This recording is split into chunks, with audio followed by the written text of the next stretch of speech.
राष्ट्रवादी काँग्रेस पार्टीचे कार्यकर्ते नगरसेवक पदाचे दावेदार भारत जोगदंड व राजकिशोरजी मोदी यांचे समर्थक अमोल मिसाळ यांची आज अंबेजोगाई येथे ज्येष्ठ नेते नंदकिशोरजी मुंदडा व आमदार नमिताताई मुंदडा यांच्या उपस्थितीत भारतीय जनता पार्टीत जाहीर प्रवेश झाला। त्यांच्यासोबत परळवेस भागातील शेकडो कार्यकर्त्यांनी भारतीय जनता पार्टीत प्रवेश घेतला। यावेळी संजय गंभीरे, प्रशांत अज्ञाक, माऊली वैद्य, अनंत अडसूळ व इतर प्रभागातील शेकडो कार्यकर्ते उपस्थित होते। काकाजीच्या ताब्यात नगरपालिका नव्हती, मी भाजपकडून होतो, काकाजी राष्ट्रवादीत होते। त्यांच्या ताब्यात नगरपालिका नगराध्यक्ष नसल्यामुळे त्यांनी प्रयत्न केले पण बऱ्याच अडचणी आल्या। पण ज्यावेळेस प्रशासक या ठिकाणी आलं, कार्यकाळ आमचा संपला नगरसेवकांचा, तर त्यावेळेस काकाजींनी गेवराई नगर परिषदेमध्ये भोगवाटाधारकांना घरकुल मिळालेले होते। तिथली आम्हाला तिथं काकाजींनी पाठवलं, तिथली पूर्ण माहिती आम्ही या ठिकाणी आणली आणि या ठिकाणी डेप्टी कलेक्टर, सीओ नगरपालिकेची यांची एक संयुक्त बैठक घेतली आणि त्या बैठकीमध्ये त्यांना गेवराईच्या धर्तीवर आपल्या अंबाजोगाईमध्ये घरकुल का मिळत नाहीत भोगवटाधारकांना त्याचं पुराव्यासहित सादर केलं। आणि त्याच्यानंतर मनोहर अण्णाला मला सांगा वाटतंय, काकाजीच्या माध्यमातून 52 लोकांना घरकुल मिळाले। कधी? आता रमाई आवास योजनेमध्ये। आणि आता इथून पुढे जे भोगवटाधारक आहेत तुम्ही त्यांना सुद्धा घरकुल मिळणार आहेत। ज्यांच्याकडे ताब्यात पहिली नगरपालिका होती त्यांनी विकास आराखड्यामध्ये प्रस्तावच पाठवला नाही किंवा परळवेसला एवढे भोगवटाधारक आहेत, त्या एवढ्या लोकांना आपल्याला घरकुल योजना मिळाली पाहिजे, तर ते आता या विकास आराखड्यात या 2024-25च्या विकास आराखड्यात पाठवलेलं आहे। आणि नक्कीच त्यात परळवेस आता भारत भैयाच्या माध्यमातून, माऊलीच्या माध्यमातून आम्ही परळवेस भागामध्ये ज्यांना ज्यांना कुणाला त्याचे डॉक्युमेंट्स पूर्ण आहेत त्यांना घरकुल देण्याचा 100% आम्ही प्रयत्न करणार आहे। आणि आमदारताईचं सातत्यानं त्याचा पाठपुरावा चालू आहे। गेल्या वेळेस कमी झाले, डीपीडीसी मीटिंग मध्ये विषय झाला, त्यांनीच म्हणले की आमची इथे मीटिंग घेतली, आमच्या अंबाजोगाईच्या लोकांना का घरकुल कमी? ज्यांच्या ताब्यात नगरपालिका होती त्यांनी ह्या गोरगरीब जनतेचा काही विचार केला नाही। मनोहर अण्णांची रास्त मागणी होती। या प्रवेश कार्यक्रमात उपस्थित असलेल्या आमदार नमिता मुंदडा, आमचे प्रदेशाचे प्रवक्ते सन्माननीय रामभाऊ कुलकर्णी, माझे सहकारी महादेवजी मस्के, पंडितराव जोगदंड, संजय गंभीरे, प्रशांत अज्ञाक, माऊली वैद्य, सर्व माझे सहकारी आणि बंधू, माता, बंधू भगिनी, खरं तर तुमचा आणि आमचा संबंध हा जुना आहे। डॉक्टर विमल मुंदडा असताना तुम्ही सगळ्यांनी 22 वर्ष म्हणजे 5 निवडणुका तुम्ही मतदान केलंय, आशीर्वाद दिलाय आणि तुमच्याकडे आमचं येणं जाणं होतं।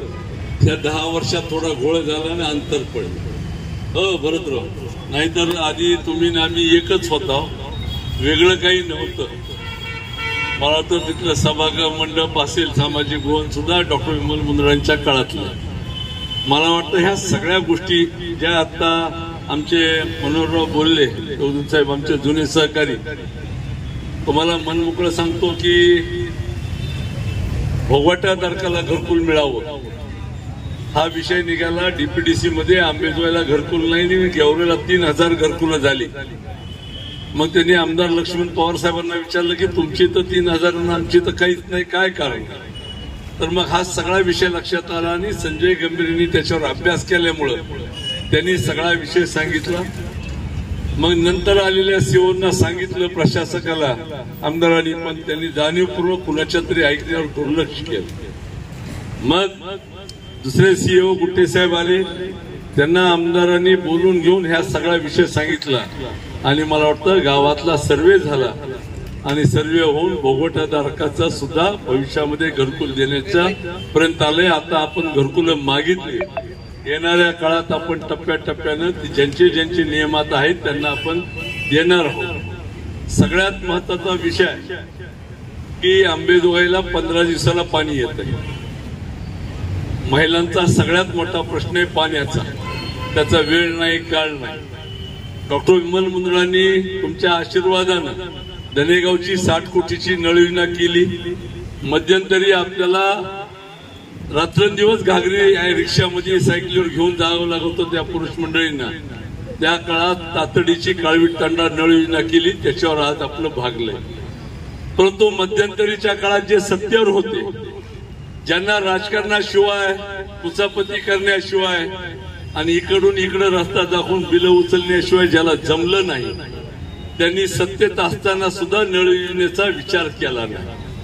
परंतु नमिता मुंदळांनी 200 कोटी रुपयाची नळ योजना मंजूर केली. ही आता पाऊस कमी झाला की त्याचं काम सुरू होणार आहे आणि ती नळ योजना पूर्ण झाली की रोज किंवा एक दिवसाआड तुम्हाला पाणी मिळणार आहे. हे मनमोकळ्यापणानं तुम्हाला सांगतो. हे तर मी आपलं लवकर आता आपण हा प्रवेशाचा कार्यक्रम सुरू करून टाकू. आता जसं सगळ्यांच्या भाषणातून सगळ्या मुद्द्यांवरती चर्चा झालेली आहे. आपल्याला सगळ्यांना इकडे कळून चुकलं आहे की आपल्या या 5 वर्षामध्ये आणि त्याच्या आधीच्या काळामध्ये सुद्धा काय काय घडलेलं आहे. आणि तेव्हापासून म्हणजे स्वर्गीय डॉक्टर विमलताई मुंदडांपासून सुद्धा जे जे प्रयत्न आपल्या या अंबाजोगाई शहरासाठी मतदारसंघासाठी आपण केलेले होते आणि त्याच्या नंतरच्या काळामध्ये जेव्हा आता अंबाजोगाईचा जर आपण प्रश्न पकडला तर अंबाजोगाईच्या नगरपालिकाने आपल्या अंबाजोगाई शहरासाठी काय काय कामं केली आणि काय काय नाही केली हे आय थिंक सर्वांनी बघितलेलं आहे आणि कळून चुकलेलं आहे. आता मी आमदार होऊन आपल्या समोर 5 वर्ष झालेली आहे. या 5 वर्षामध्ये म्हणजे जेव्हा कोविडचा काळ आला तेव्हा आपण सर्वजण म्हणजे घाबरून गेलेलो होतो. पहिले मी आमदार झाले आणि पहिल्या 2-3 वर्ष कोविडच्याच काळामध्ये आपल्याला गेले. सगळ्यांनाच कळेना काय होत आहे. आम्हाला सुद्धा अख्खाच्या अख्खात आमचा निधी असायचा. शासन सुद्धा एकदम हे करून झालेलं की आता आपण निधी वाटप कसा करायचा.